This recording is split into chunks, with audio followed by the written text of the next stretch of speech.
الحمد لله حمدا كثيرا طيبا مباركا فيه كما يحب ربنا ويرضى أشهد أن لا إله إلا الله وحده لا شريك له وأشهد أن محمدا عبده ورسوله الناصح الأمين اللهم صل على نبينا محمد وعلى آله وصحبه أجمعين ومن تمسك بسنته إلى يوم الدين ثم أما بعد الحمد لله على نعمة الإسلام والسنة. All praise and thanks belong to Allah for guiding us to Islam and for guiding us to the Sunnah. This is a ni'mah, ya ibad. Allah subhanahu wa ta'ala, He has guided us to that deen that He accepts.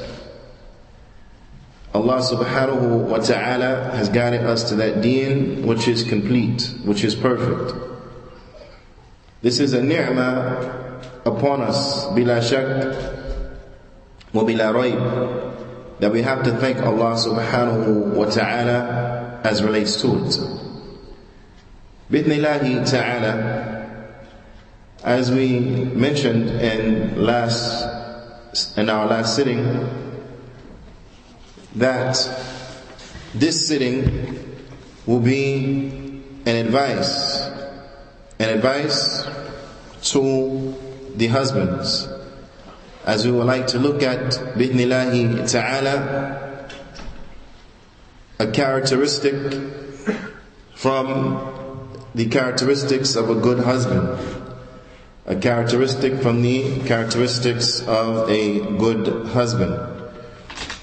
And hence the title, from the prophetic guidance for men, for the men, characteristics of a good husband. Also, as mentioned before, there's going to be some crossover, as some of the things that are mentioned, or the things that are mentioned here, are also applicable to the woman. And these are also from the characteristics of a good wife. But bi'ithnillahi ta'ala, we want to focus in on the men, just as in the last class our focus was on the women. This one, in this prophetic guidance, has to deal with and is related to anger management. Is related to anger management.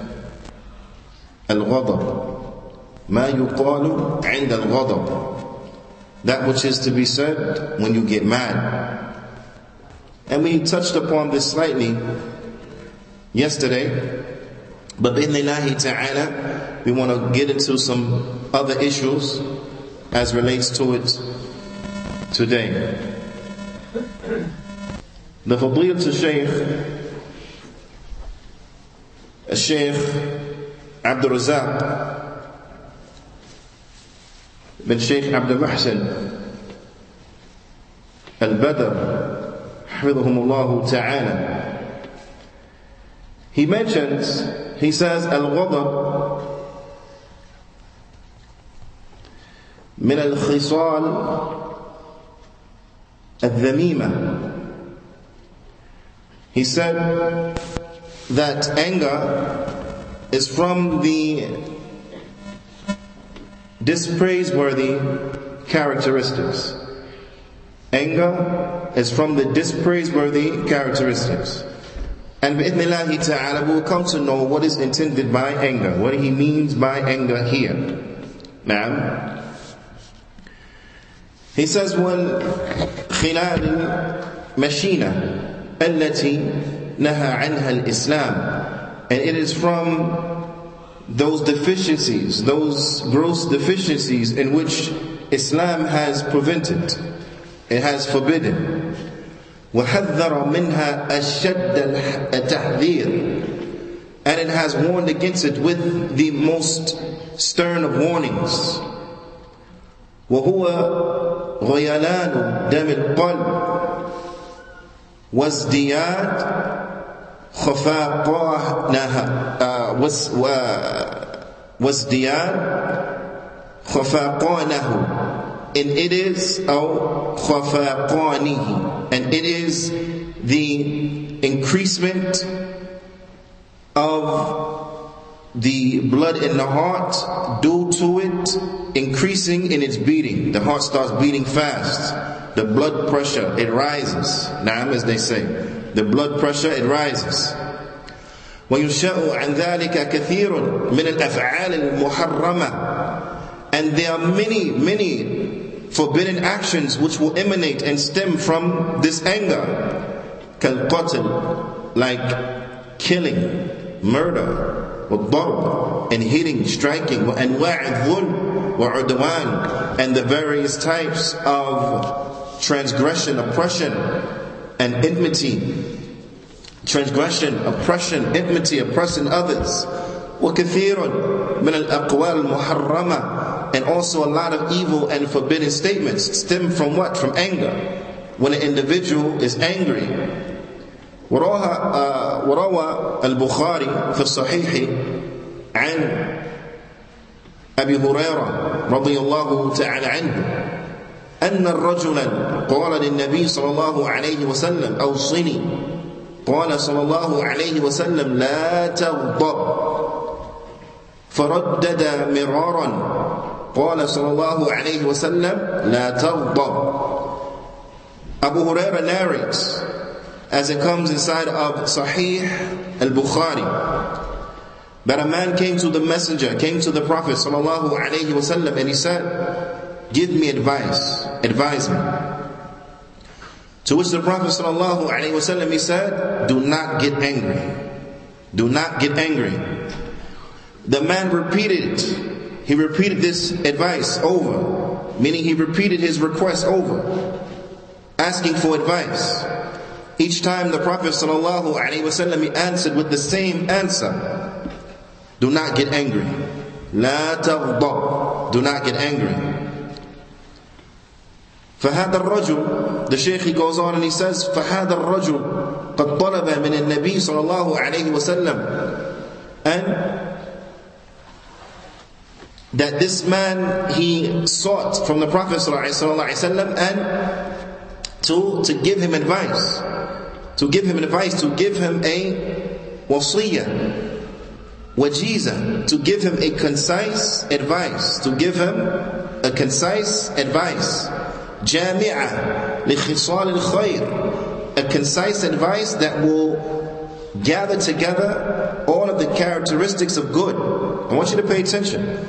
He was requesting from the Prophet ﷺ a piece of advice that will gather and combine all of the characteristics of good. An advice that was a comprehensive advice. Naam, that consisted of all of the characteristics of good. لِيَحْفَظَهَا وَيَعْمَلَ بِهَا, so that he may remember it and act in accordance to it. فَوَصَّاهُ النَّبِيُّ صَلَى اللَّهُ عَلَيْهِ وَسَلَّمَ أَنْ لَا يَغْضَبْ, and the Prophet sallallahu alaihi wasallam gave him the advice of not getting angry. Gave him the advice of not getting angry. Naam. I don't know if we see and we understand the significance of this. Again, he came asking the Prophet ﷺ to give him an advice.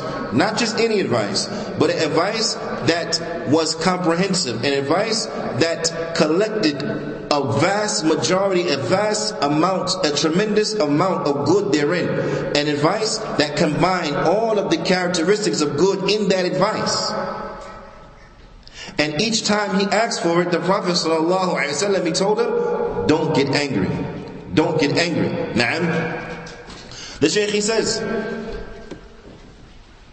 وفي هذا دلالة على أن الغضب جماع الشر ومفتاحه. He said, and in this there is an indication, it points us to the fact that anger is the compilation. It combines evil, it combines all of the evil, and it is the key to evil. That anger combines the evil and it is the key to evil. Naam. And that verily, التحرز منه جماع الخير, and that being cautious and taking caution from anger, then this will be the combining of what? Of all of the good characteristics, and what? In that which is needed to not get angry. And we're going to come to understand what is meant by don't get angry. Naam.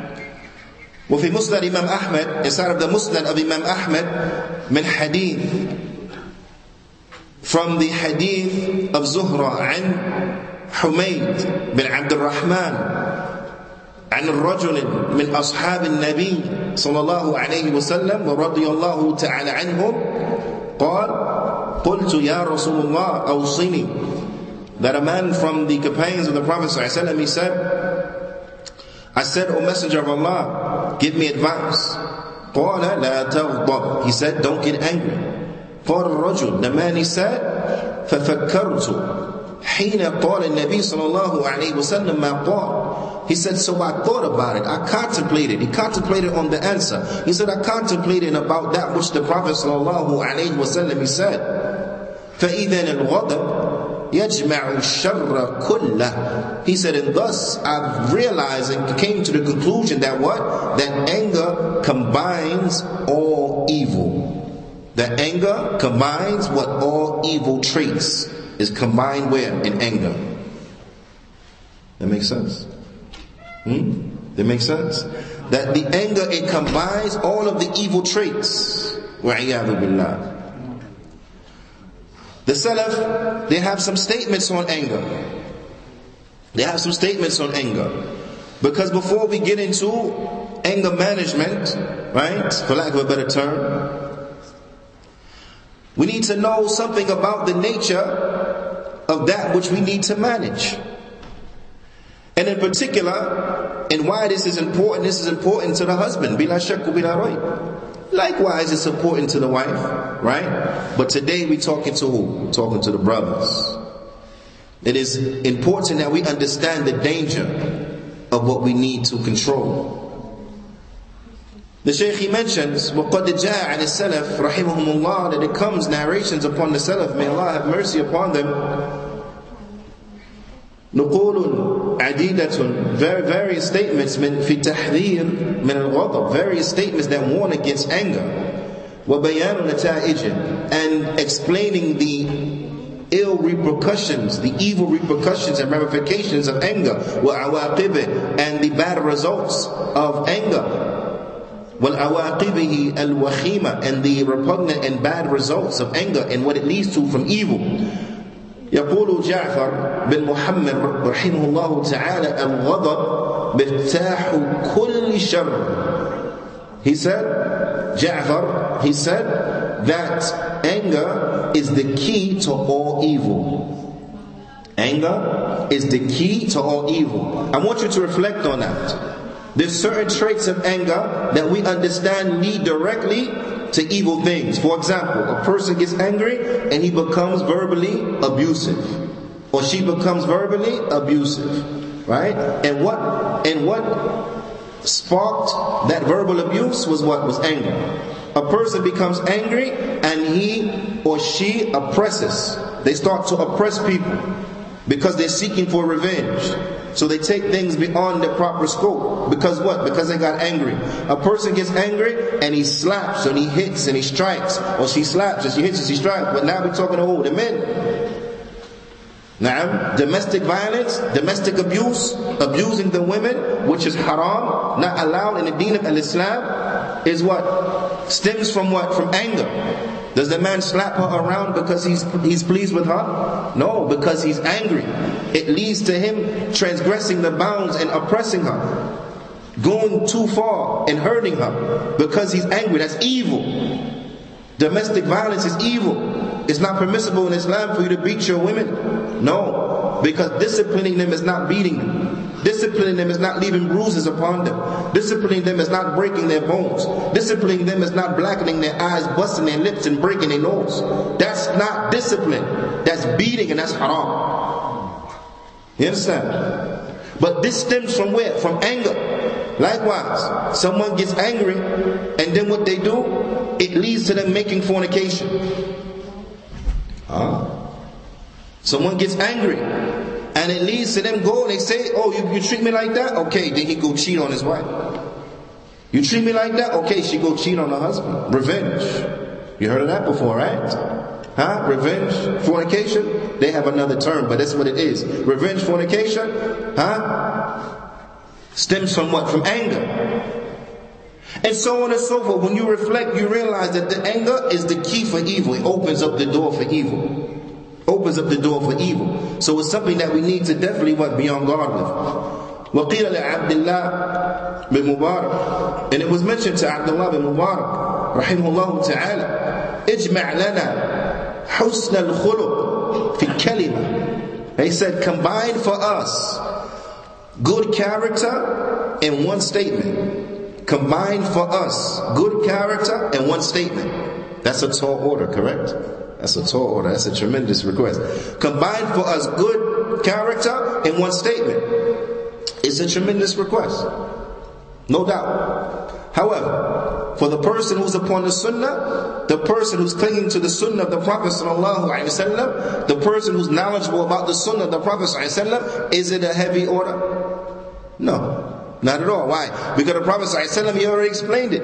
If we understand and have understanding of the Sunnah, and this is what is important, that we study so we can understand, so we can implement. We have to strive to understand properly the Sunnah of the Prophet ﷺ, to understand properly the Hadith of the Prophet ﷺ, to understand the guidance that is contained therein. Because these are those jewels of guidance that are going to enrich our lives. But if you don't know what's there, you're not going to be able to benefit from it. That makes sense? If you don't know what's there, you're not going to be able to benefit from it.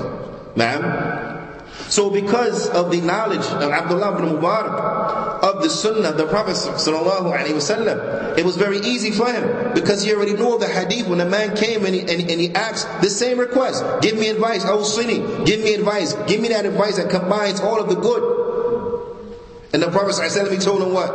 La taghdab, don't get angry. So when they came and they asked Abdullah ibn Mubarak to combine for us good character in one statement, he said, tarukul ghadab, leaving off anger.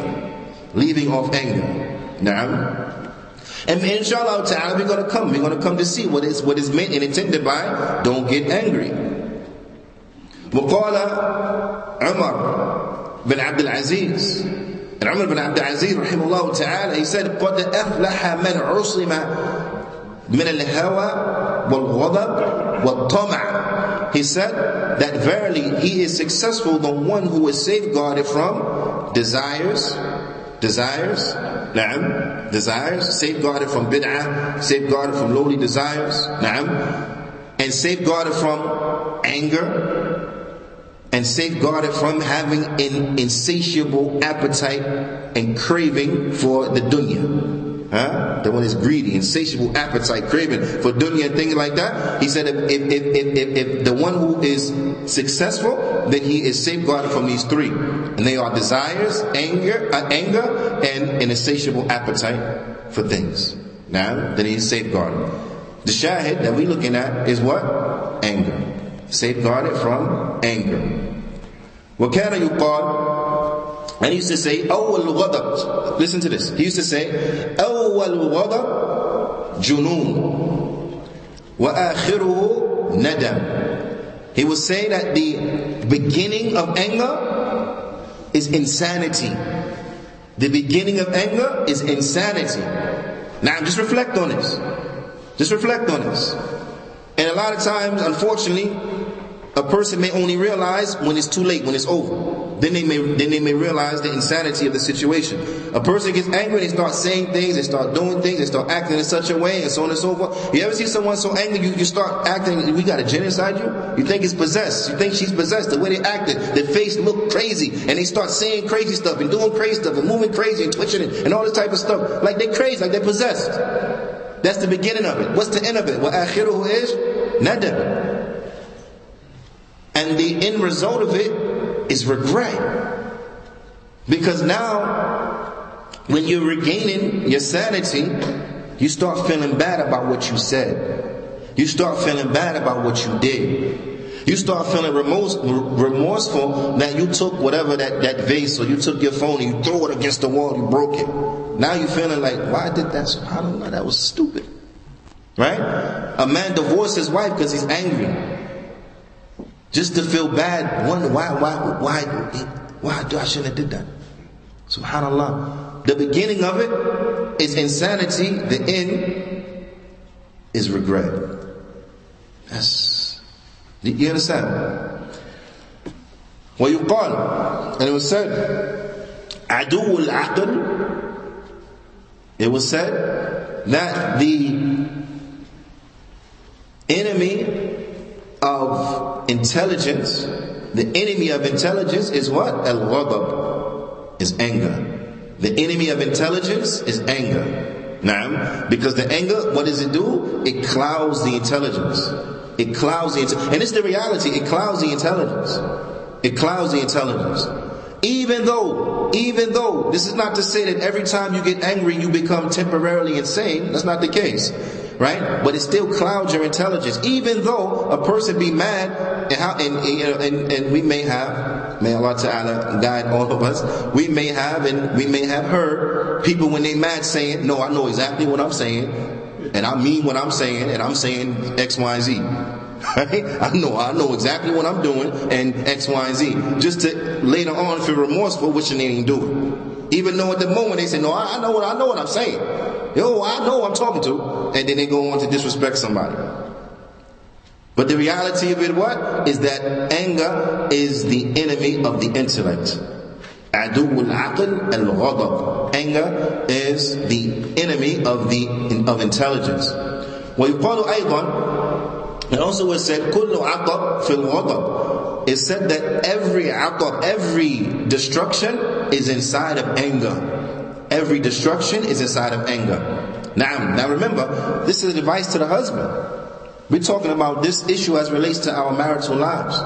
How many marriages have been destroyed because of anger? How many relationships have been destroyed because of anger? Now, and remember, the shaitan, he's going to try to stoke the anger because he's out to destroy your marriage.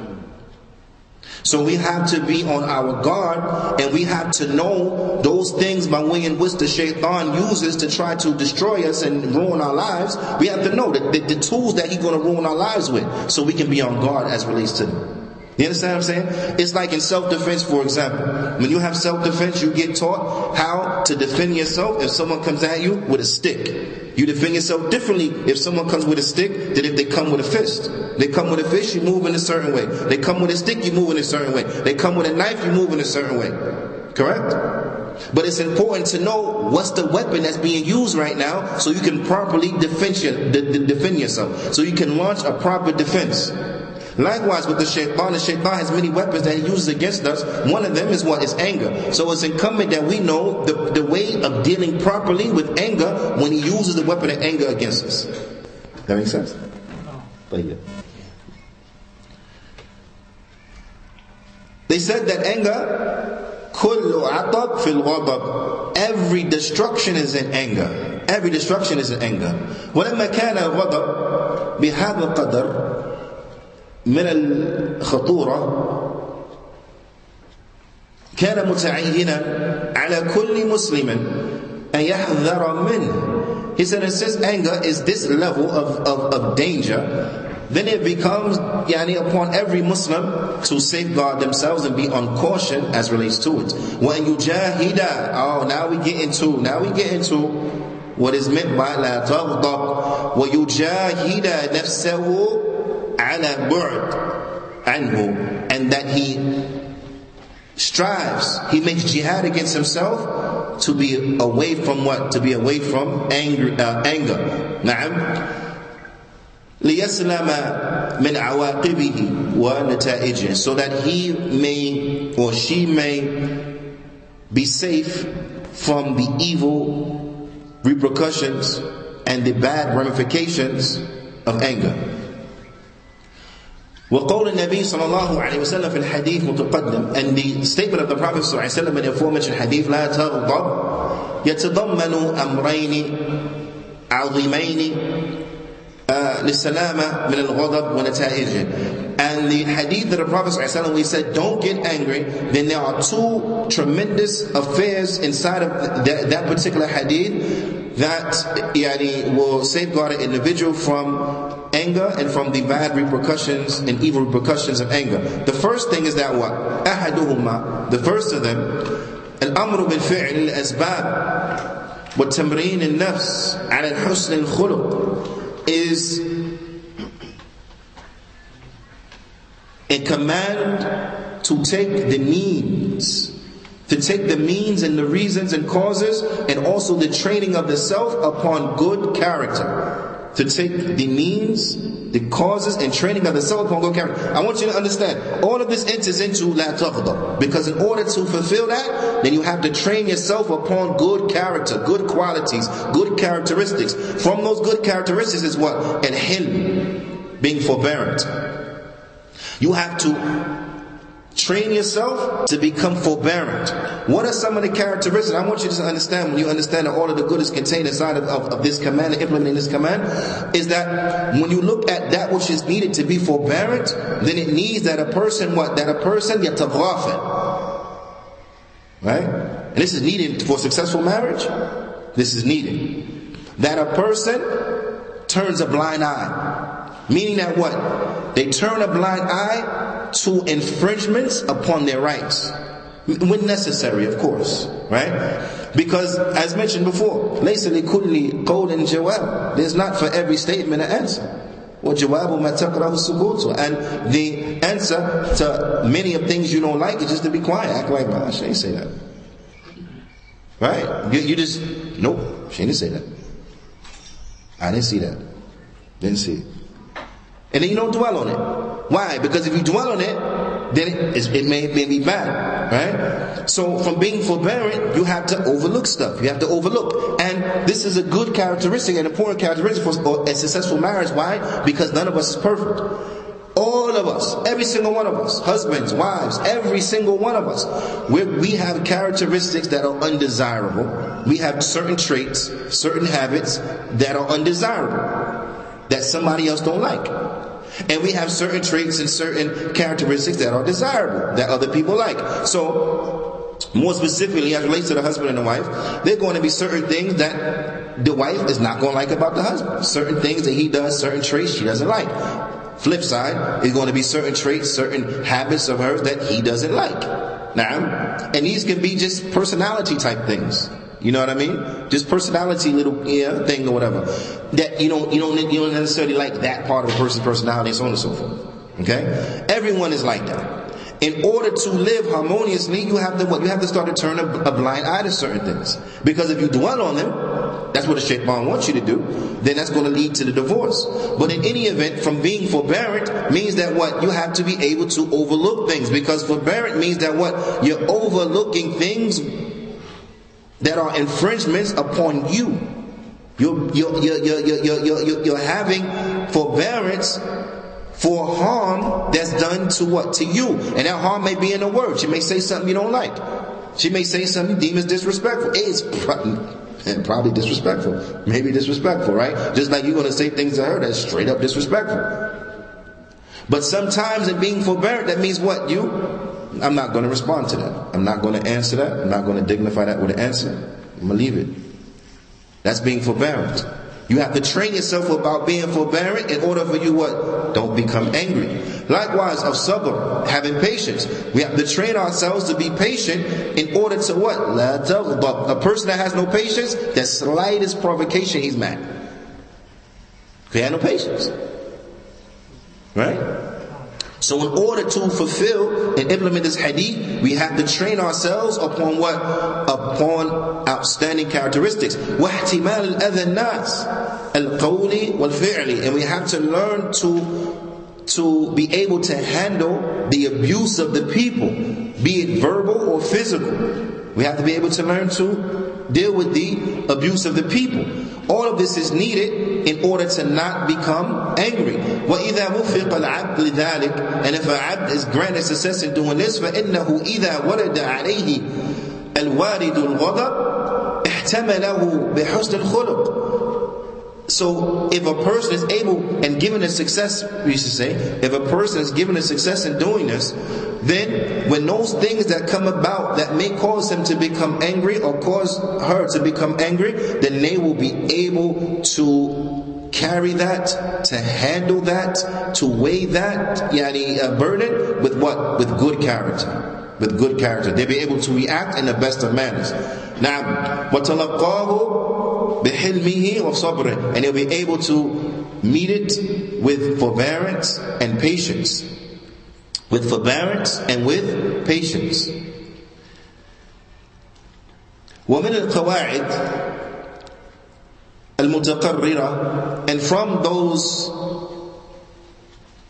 principles that are oft repeated, and I want you to understand this so you understand how the Salaf, they understood what they understood from this command, don't become angry, is that أَنَّ الْأَمْرُ بِالشَّيْء, when we are commanded with something, the command of something, أَمْرٌ بِهِ وَبِمَا لَا يَتِمُّ إِلَّا بِهِ, it is a command to establish that thing itself, and also a command to establish those things that are needed to establish that command, those things that without them the command cannot be established.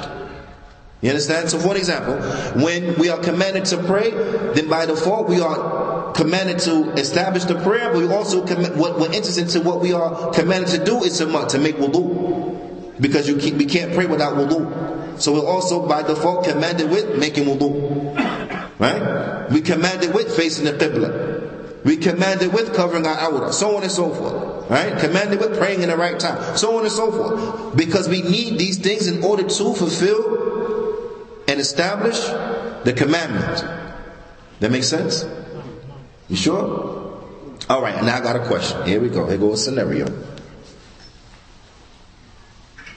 You have to pray. You with me? You're fasting. Excuse me, not fasting. You're traveling. You're traveling and you have to pray. The prayer is what? It's wajib, right? So the prayer is what? It's obligatory, it's wajib. Okay. You broke your wudu. You broke your wudu. You don't have any water. You with me? You broke your wudu. You broke your wudu. You don't have any water. Okay. You don't have access to free water. You don't have access to free water. You with me? But you have money though. You have money. In this scenario, what is the ruling on buying water? What's the ruling? Is it mustahab? Is it recommended? Is it makruh? Is it hated? Is it haram? What is it? It's wajib. It's wajib for you to buy the water. Why? Because the prayer is wajib. And in order to fulfill the wajib, you got to do what? You got to make wudu. In order to make wudu, you got to do what? Now in this case, you have to buy water. So now buying water becomes what? Wajib. Wajib. Right? Okay. Same thing. Same thing of buying water. You're not real thirsty. You're a little thirsty. You want something to drink. You have option, maybe soda, maybe whatever, juice, whatever. So you decide, I'm going to buy water. Now, what's the ruling of buying water in this case? Is wajib? No, what is it? It's haram? No. Makruh? No. It's what? Huh? Is it? It's really up to you. It's mubah. It's up to you. It's mubah.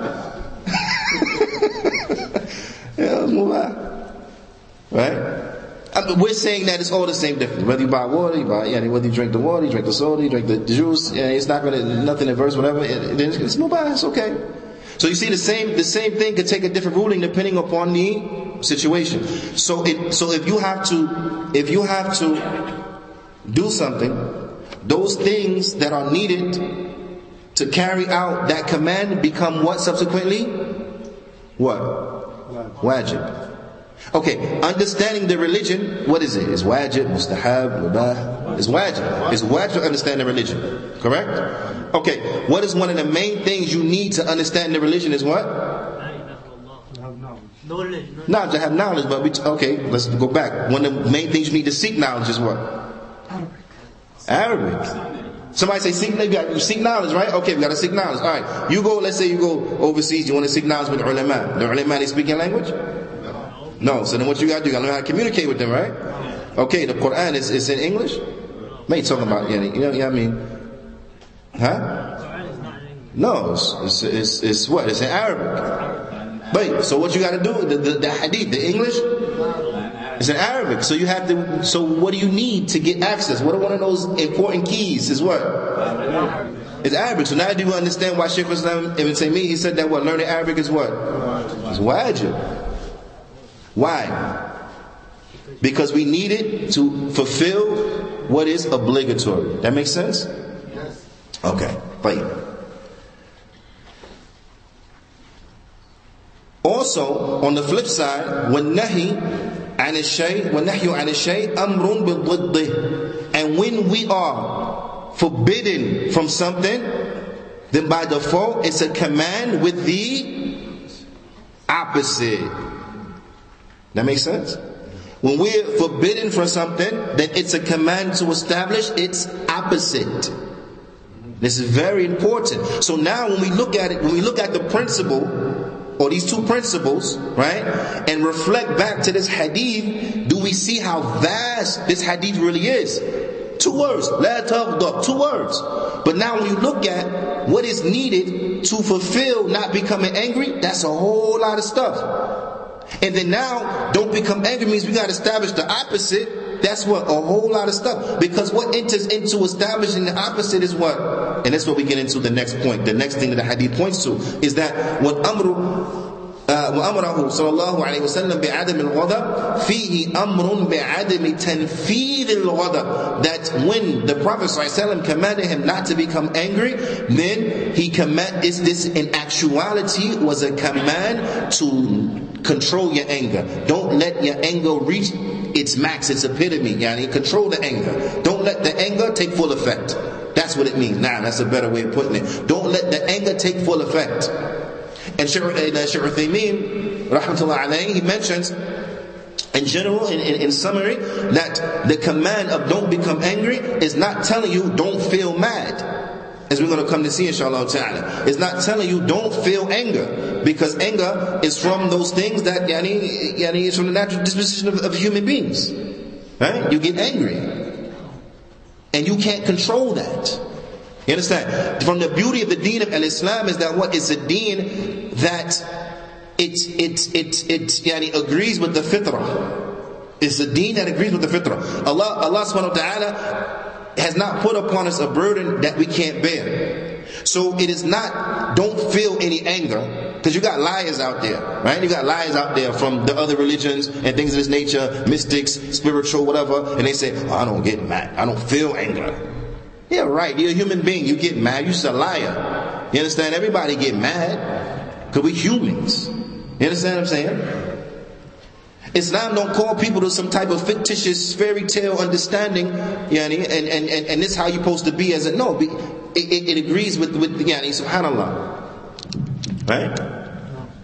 Our deen, this shows you the superiority of Islam. It shows you the superiority of Islam. You understand? Listen, Allah subhanahu wa ta'ala doesn't put upon the human being that it is a thing of righteousness that you just turn away from your carnal desires. That's not something of righteousness. You're going to prove your righteousness. We're going to stay away from getting married, and we're just going to live a life of celibacy and so on and so forth. That proves how religious and righteous I am and spiritual. I don't need no physical and whatever. You understand? And that was the standard of righteousness, and all the human beings was upon that. It would have been one generation of human beings, and then khalas. Correct? But when an individual tries to twist and try to bend the fitrah, then we see what happened. We see what's happening with them Catholics, huh? We see what they doing. They saying we ain't getting married, so they ain't touch little boys. Why? Because you're going to do it anyway. Either you're going to do it the right way, or you're going to do it the wrong way. That's the reality. You're going to do it anyway. Look at those societies that say no polygyny in a society. Polygyny is unlawful in society. Everybody, one man, one woman, you get married once, that's it. That stop men from having girlfriends and mistresses and so on and so forth? No, not at all. Why? Why? Because you're going to do it anyway. You're going to do it the right way, you're going to do it the wrong way. So Allah subhanahu wa ta'ala, He sends it in the Sharia is that what? He teaches how to do everything the right way. He don't say turn off your carnal desires, don't worry about intercourse with the opposite sex and so on and so forth. No, it tells us how to do it right. You do it with marriage. You don't fornicate. You don't so on and so. You get married. People have rights, you fulfill the rights. Allah subhanahu wa ta'ala, He made us as men.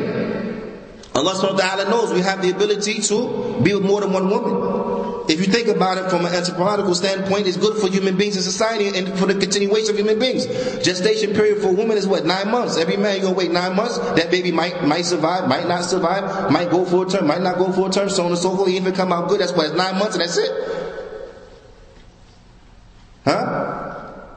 If we have to populate an area, isn't it more efficient? A man has 4 wives, 4 women pregnant at the same time. More efficient, right? Maybe 2 pregnant, this one breastfeeding, that one, not yet. It's more efficient. We get more human beings out of the situation. That helps to the continuation of human beings. That's good for humanity. You understand? And because of that fact being the fact in the way it is, and Allah subhanahu wa ta'ala, He has made us in such a way that we can handle that. That makes sense? Because the deen causes to what? This shows you the beauty of Islam. Shows you the beauty of Islam. Anyway, the hadith is not saying don't get mad. It's not saying don't get mad, but rather saying control yourself when you get mad. Control yourself when you get mad. لأن الغضب غالبا لا يتمكنه الإنسان من دفعه ورده. Because generally, a person, he's not able to repel anger in totality and just not feel mad, not feel anger. Something happens, he just don't feel mad. Right? He's not able to do that. Now, of course, there's certain things may not bother you. That's fine as an individual, doesn't bother you. But then there are other things that bother you a lot and you can't help it.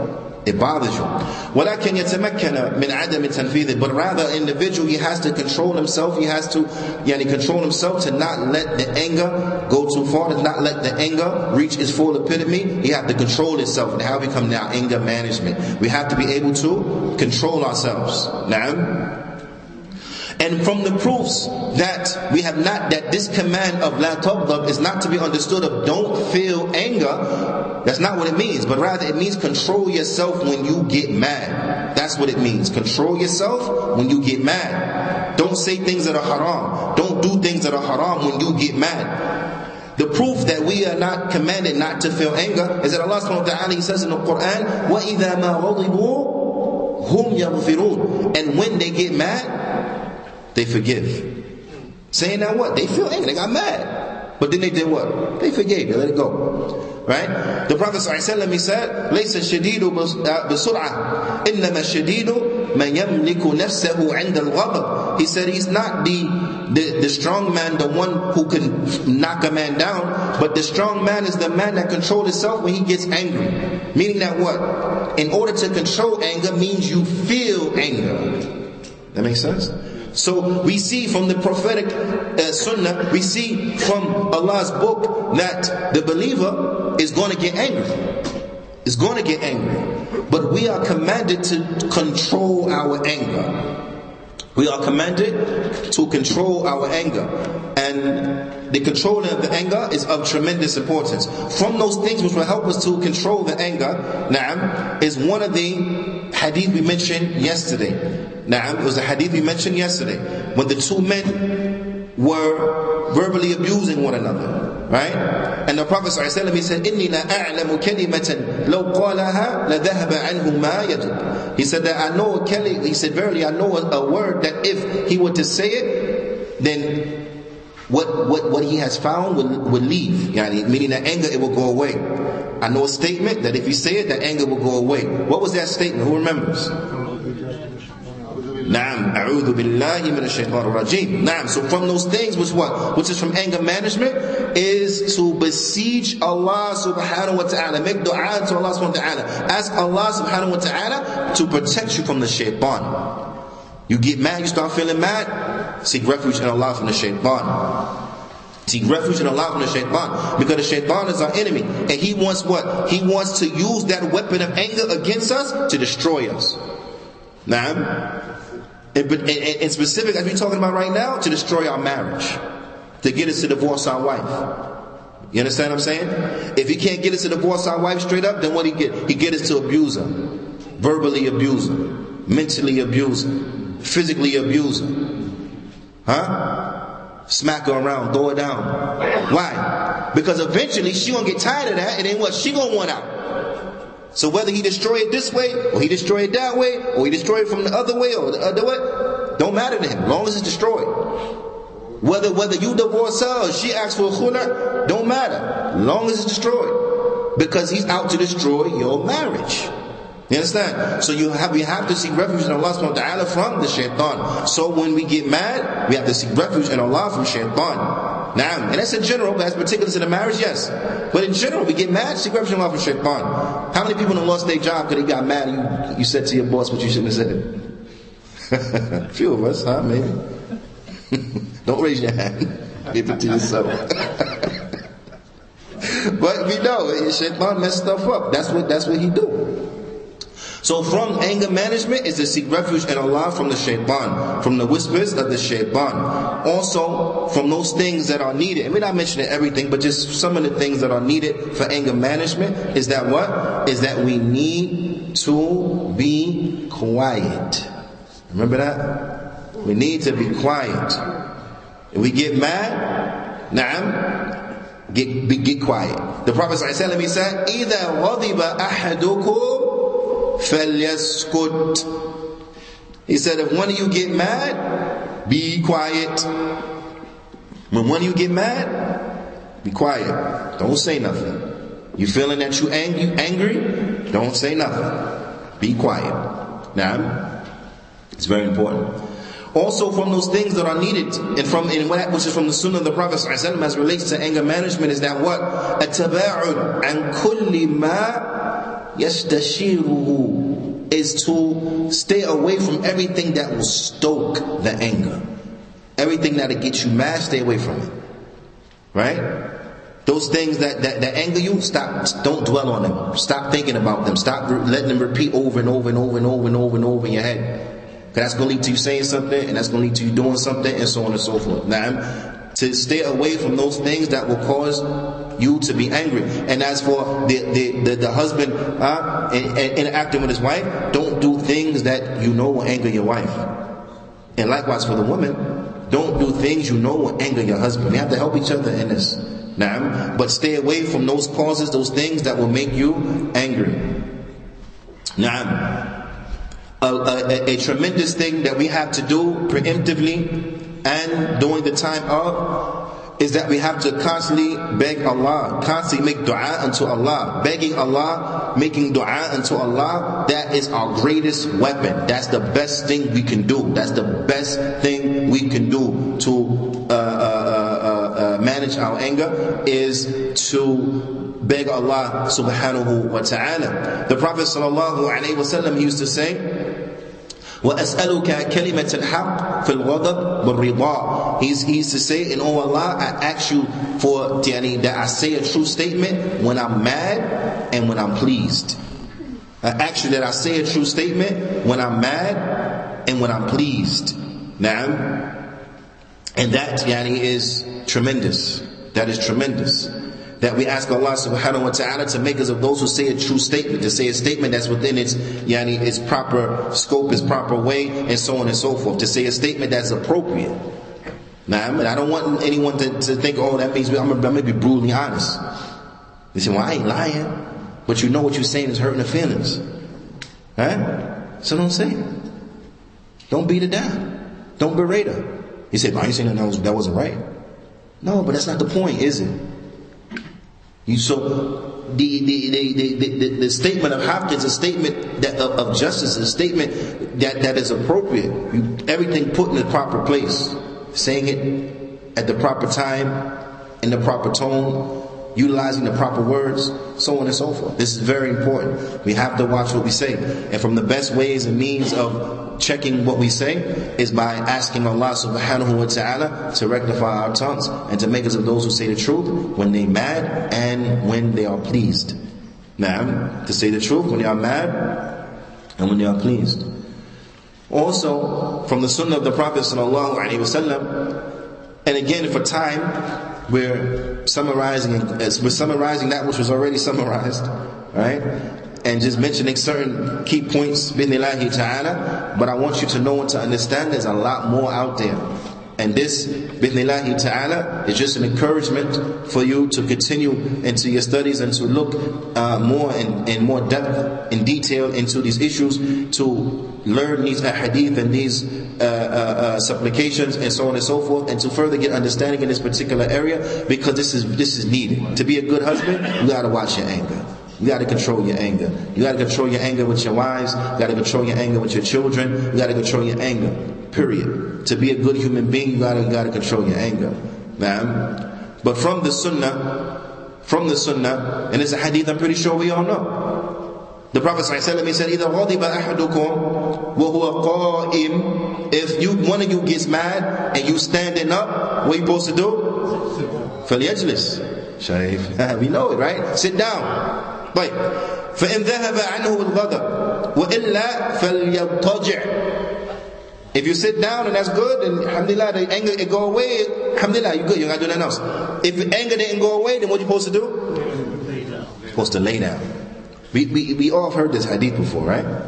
Well, obviously, you just told me, right? So sorry for asking a stupid question. But anyway, what's some of the benefit? Why sit down? Why lay down? What's some of the benefit? The anger, when you anger, it goes up. Naam, you heard what the Shaykh said? When you get angry, what? Naam. So you sitting down, but it helps to what? Diminish it. Helps suppress it. If you're sitting down and you're just so mad it's not helping, then what do? You lay down. That makes it that helps you suppress it even more. You understand what I'm saying? I don't care if you got to curl up in a fetal position. If that's what it takes, that's what it takes. Lay down. Lay down. Now, for the husband and the wife, I want you to contemplate on this. Husband and the wife. You get mad with somebody, live in your house with you. You live in the same house. Huh? Nah, my son. Say you ahead of the game. Allah, better feed. Now, it's not like a situation, you get mad at your boss, you storm out his office, you get mad at, the brother here, you storm out the store, whatever, you know what I mean? You can leave, you can put some distance between, but now you your wife, you live there, she lived there, khalas. Right? Some of the benefits in this, the Shaykh he mentions, he says, وَذَلِكَ أَنَّ الْغَضْبَانِ إِنْ بَقِيَ قَائِمًا حَالَ غَضَبِهِ فَإِنَّهُ سَيَكُونُ قَرِيبًا مِنْ أَغْضَبَهِ. He said, because if the person who's mad remains standing while he is angry, then he's going to be near to the one who made him mad. He's going to be close to him. You understand what I'm saying? Going close to him. Now I want you to contemplate this. From the benefits and from anger management is that when a person makes you mad, back up from them. Put distance between yourself and them. Right? That's from the Sunnah. That when you mad, the person said, "Why is from the Sunnah?" This hadith, this is a dalil right here. But when you get mad, put distance between you and yourself and that person, and watch and be warned from your enemy, the shaitan, because the shaitan tell you to do what? The opposite. You get mad, get in his face. You get mad, get in the face. How many times people be mad, arguing with each other, nose to nose, rubbing in nose, spitting in each other's face, spitting on each other's lips, arguing in each other's face. Right? But that usually escalates to what? A physical altercation. Now, I don't know about you, a grown man put his face in my face, he ain't gonna be there long. Right? That's gonna lead to a physical altercation. So point is, you dealing with your wife now. You mad? She made you mad? Or vice versa? فَأَنْتَ مُتَحَيِّئًا لِانْتِقَامٍ مِنْهُ. Then now you are positioned, you are in the right position to do what? To get your revenge against him. فَرُبَّمَا ضَرَبَ. Maybe you hit him. أَوْ لَطَمَ. Or you slap him. أو اعتدى عليه, or you oppress him. You oppress him in some way. نعم. فإذا جلس تباعد منه. But if you sit down now, you're further from him. And if you lay down, you're even more further. You're even more further from them. You lay down. Right? Now how much more so if you laying down requires now, you look around, you say, you know what, you go to your room now, you lay down. Maybe you argue in the kitchen, okay, and go to your room. I'm going to go to the room and lay down. So now you're even further. You understand what I'm saying? So these things are from those things that help us to control our anger. And this is important, is that we have to strive to control the anger by implementing the Sunnah. Now, a lot of us know when you get mad, don't say nothing. The Prophet, if you ain't got nothing good to say, don't say nothing. Right? That's in the prophetic guidance. من كان يؤمن بالله واليوم الآخر فليقول خيرا أو ليصمت. Whoever believes in Allah on the last day, let him say good or be quiet. Don't say anything. That's from anger management. You got nothing good to say, don't say nothing. You know you don't have anything good to contribute to the situation, don't say anything. You know that this statement is not going to dissolve this anger, or is not going to rectify the situation or bring peace to the house, don't say it. You know that if you say this thing is going to make her even more mad, don't say it. Don't say it. You know if you say this thing is going to enrage her, and women are what do you call it? Women are emotional. Women are emotional.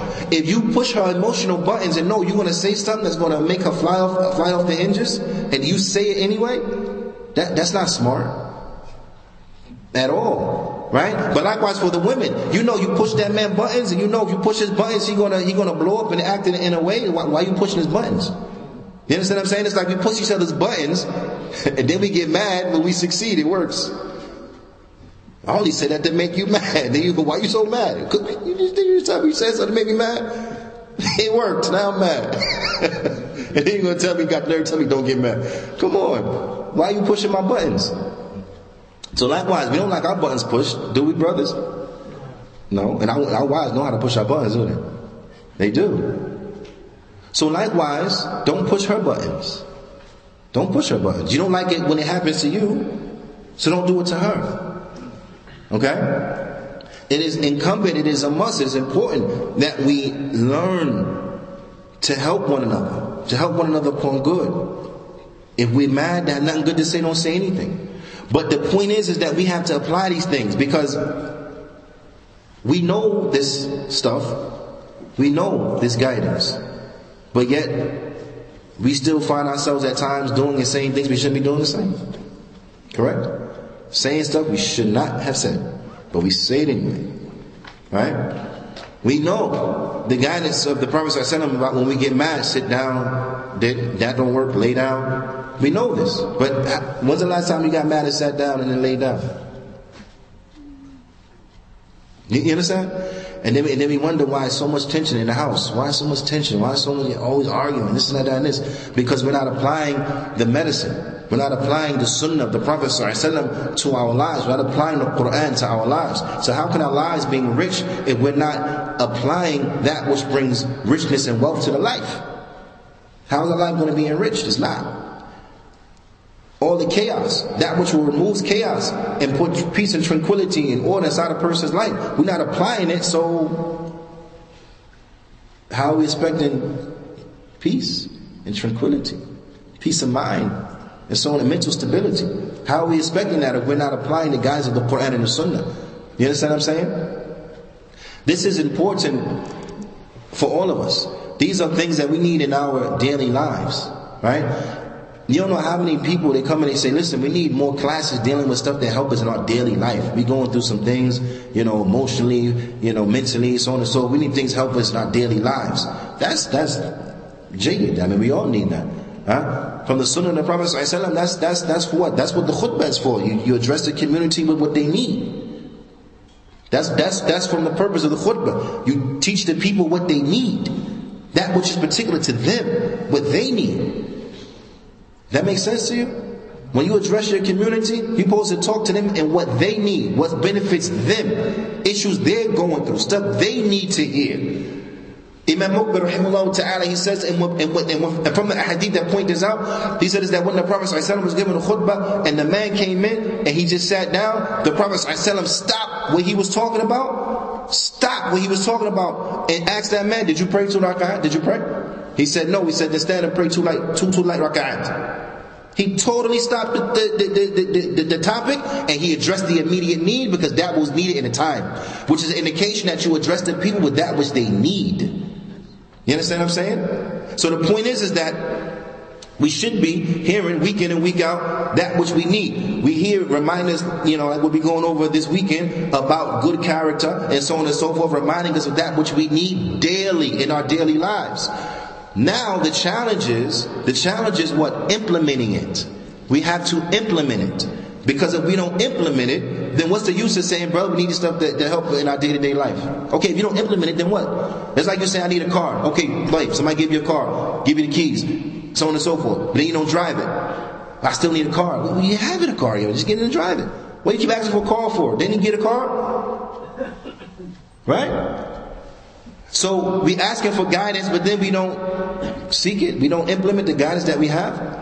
This is not from the proper adab. Shaykh Abdul Razak, elsewhere he mentions, he says that we have to be sincere, we have to have the proper follow up when we make dua. He said, for example, if you ask that Allah subhanahu wa ta'ala make the Qur'an pleasing to you and so on and so forth, he said, then you have to take the means of that. He says, so you don't ask that, and then you turn around and don't look at the Qur'an, you don't read the Qur'an, you don't reflect over the Qur'an, you don't listen to the Qur'an, and so on and so forth, but then you say, you asking Allah for that? They say that's not how you do it. You ask Allah for it, and then you take those means by way in which you need to do it. So we ask Allah subhanahu wa ta'ala to guide us. So now we gotta what? We gotta stick to the guidance in which Allah subhanahu wa ta'ala has given us. He sent down to us the Qur'an and the Sunnah. So we have to stick to it and apply it inside of our lives. This is the importance of the likes of Riyadh al-Salihin and so on and so forth. Why Imam an-Nawawi put this book together like this, so that the Muslim could read it and benefit from it and utilize these ahadith in their day-to-day lives. Imam Bukhari wrote that in Mufrad. Why? So that the Muslim could look inside these ahadith and they could utilize them in their day-to-day life. All of us probably got a copy of Riyadh al-Salihin at least, right? But when's the last time we read it? When the last time we thought about it? When the last time we tried to implement the hadith that's contained therein? When's the last time we tried to understand the meaning of those hadith that are contained therein, and so on and so forth? And then we come back and we complain about having a bad life and about, I don't got mental stability, I'm feeling depressed and all this type of stuff, and we away from that which brings tranquility to the heart. The dhikr of Allah brings tranquility to the heart. We away from it and we wonder why our heart's not tranquil. So I'm saying all this to say, what's the takeaway? What's the takeaway? We have to implement what we know. Right? Right or wrong?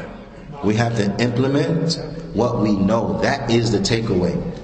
We have to implement what we know, strive upon that, help each other upon that, beg Allah subhanahu wa ta'ala and the first of the affair, the middle of the affair, and the end of the affair to give us success and to guide us to that which He loves and that which He's pleased with, to make us from those who are upright.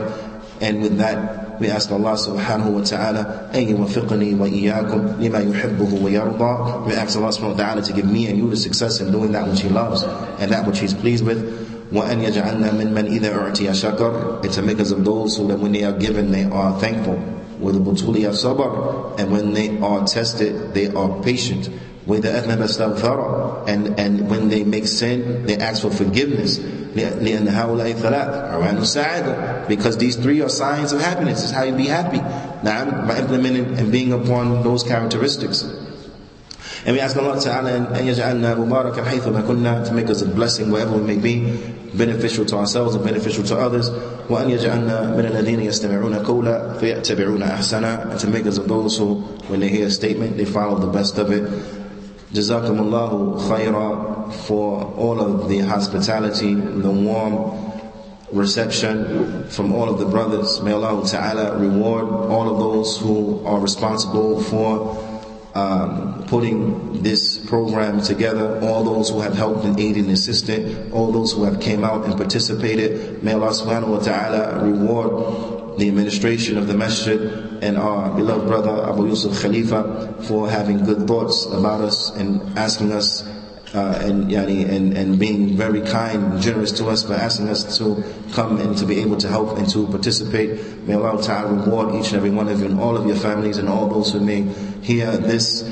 هذا فيعني نكتفي بهذا القدر، والصلاة والسلام على نبينا محمد وعلى آله وصحبه أجمعين، وجزاكم الله خيرا.